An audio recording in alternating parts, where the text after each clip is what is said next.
Hello dear students, welcome to accounts in Telugu professor Devika Bhatnagar. ఈ మధ్య కాలంలో మన హైదరాబాద్లో, నేను ఉండేది హైదరాబాద్, బయటకు వెళ్తే చాలు చాలా మంది స్టూడెంట్స్ మనకి అకౌంట్స్ మేనేజ్మెంట్ సబ్జెక్ట్స్ ఫాలో అయ్యే ఏ స్టూడెంట్ అయినా చూడంగానే గుర్తుపట్టి దగ్గరకు వచ్చేస్తున్నారు.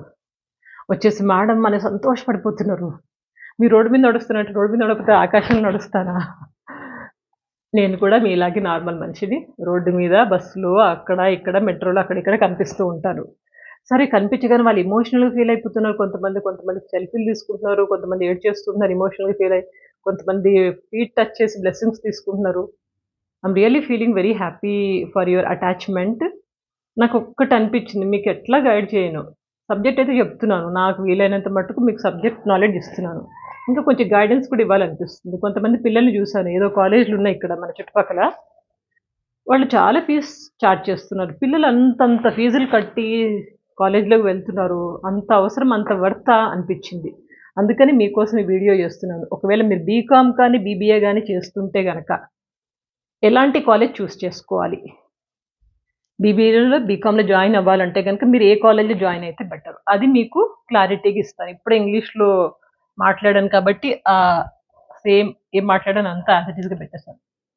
సరే, మీరు బీకామ్ గాని, బీబీఏ గాని జాయిన్ అయితున్నప్పుడు ఒక్కటి గుర్తుపెట్టుకోండి. మీకు బీకామ్, బీబీఏనా ఫైనలా? లేకపోతే ఇంకా ఫర్దర్ స్టడీస్‌కెళ్తారా? ఫర్దర్ స్టడీస్ అంటే చాలా ఆప్షన్స్ ఉన్నాయి. ఎంబీఏ చేయొచ్చు, ఎంకామ్ చేయొచ్చు, ఎంఏ చేయొచ్చు, ఎల్ఎల్బీ చేయొచ్చు.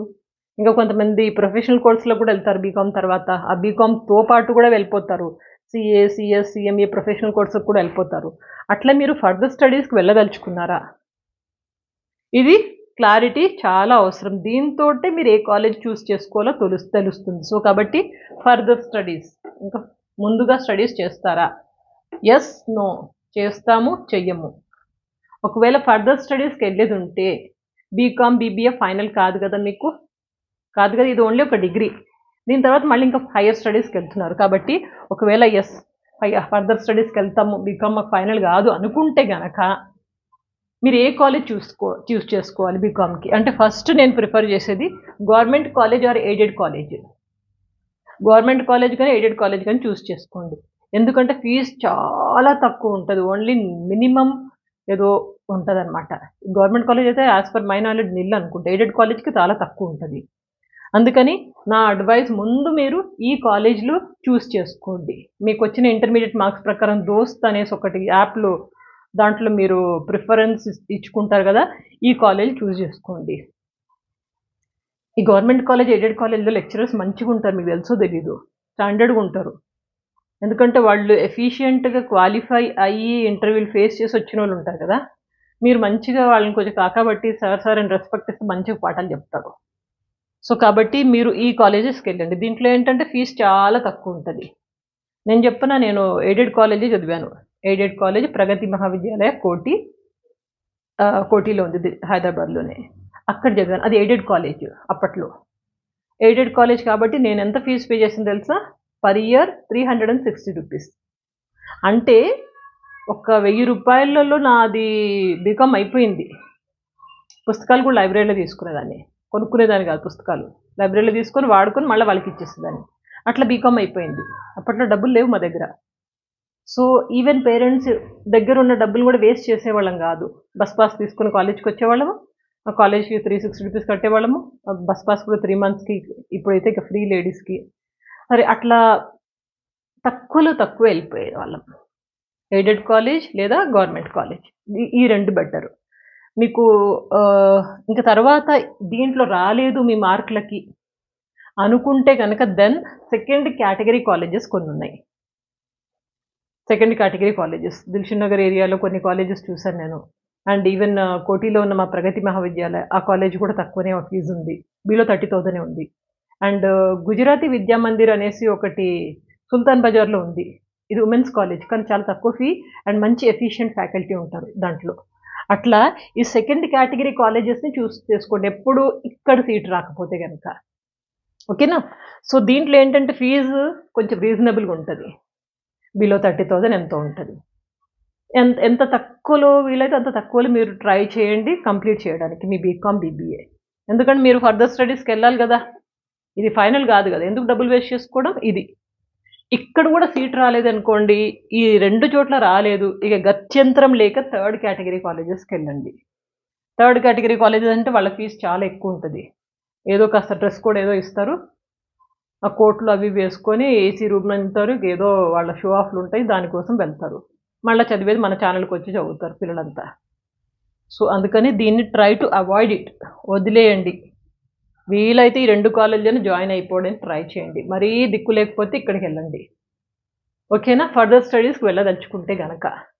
లేదు మాకు బీకామే ఫైనల్, బీబీఏనే ఫైనల్, ఇంకేం చదువుకోము అన్నారా, అప్పుడు ఫర్దర్ స్టడీస్ నో అంటే ఈ కేటగిరీకి వస్తామంటే మీ ఫైనల్ డెస్టినేషన్ బీకామ్ బీబీఏనే.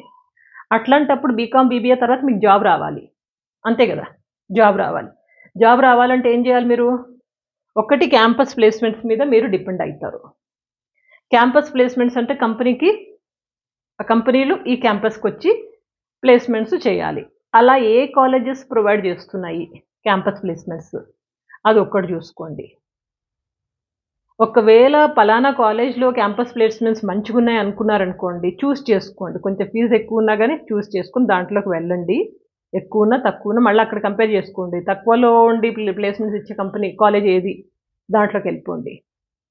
అండ్ ఇక్కడ ఇంకోటి గుర్తుపెట్టుకోండి, క్యాంపస్ ప్లేస్మెంట్స్ ఉన్నాయి కదా అనేసి బ్లైండ్గా వెళ్ళిపోకండి. మీరు కష్టపడాలి. అక్కడ క్యాంపస్ ప్లేస్మెంట్ కొట్టుకునే ఆ కెపాసిటీ మీలో ఉంటేనే మీరు ఆ కాలేజ్లో వెళ్ళండి. ఆ స్ట్రగుల్ చేయాలి మీరు. ఏదైనా కంపెనీ వచ్చిందంటే టక్కన మిమ్మల్ని ముందు తీసుకోవాలి. అంత ఎఫిషియెంట్గా మీరు ఉండాలి. ఎందుకంటే ఫైనల్ మనది ఇదే కదా, ఇంకా తర్వాత మనం ఏం చేయదలుచుకోలేదు కాబట్టి. నాట్ ఓన్లీ క్యాంపస్ ప్లేస్మెంట్స్, ఇక్కడ మీరు దాంతో పాటుగా కొన్ని గవర్నమెంట్ జాబ్స్ కూడా ట్రై చేసుకోండి. ఎందుకంటే ఫైనల్ డెస్టినేషన్ ఇదే కాబట్టి.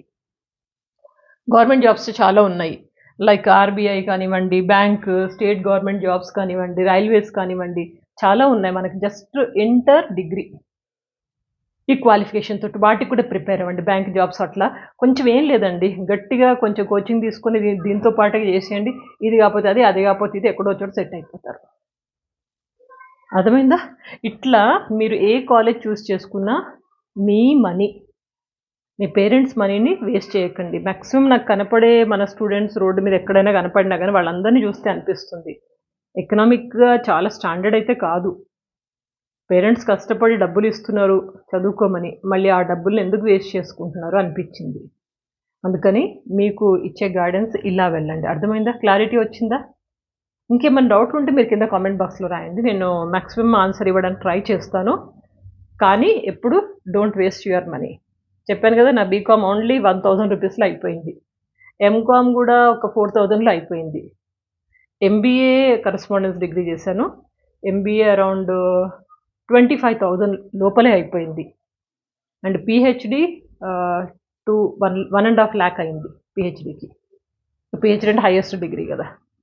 అండ్ ఎంఫిల్ కూడా నాది ఒక 10,000లోనే అయిపోయింది. ఎంఫిల్ కూడా ఏ డిగ్రీస్కి నేను ఎక్కువ ఖర్చు పెట్టలేదు. మనకి నాలెడ్జ్ ఉండి గట్టిగా చదువుకుంటే ఎక్కడ చేస్తే ఏంటి, ఎక్కడ వేసినా కానీ మనము ఆనిముత్యాల్లాగా మెరుస్తూనే పైకి వస్తాము. గుర్తుపెట్టుకోండి. ఓకేనా? So my dear students, have a bright career. Let me know your views in the comment బాక్స్లో రాస్తూ ఉండండి కాస్త. ఓకేనా? Take care, good luck.